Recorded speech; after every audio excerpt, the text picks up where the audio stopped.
My name is Brenda Francis, and I'm just starting my 14th year as a Colorado Master Gardener.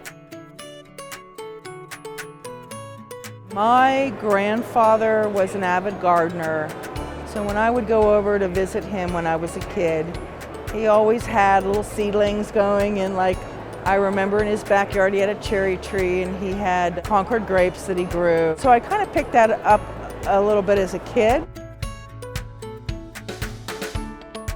One of the things that I like to do is I volunteer at the O'Toole's Garden Center, and I'm basically there to answer gardening questions. So it's really nice to be able to go out and interact with people. So I just think that that's a fun opportunity.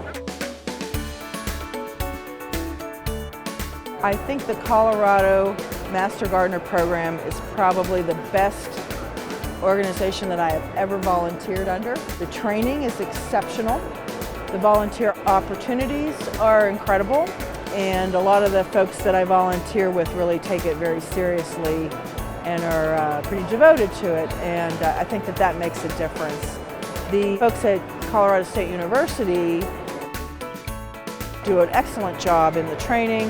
A lot of our classes are taught by CSU professors, and if they're not taught by one of the professors, they're taught by one of the extension agents. So all the way around, from the training to my peers and the opportunities, it's just a high quality program.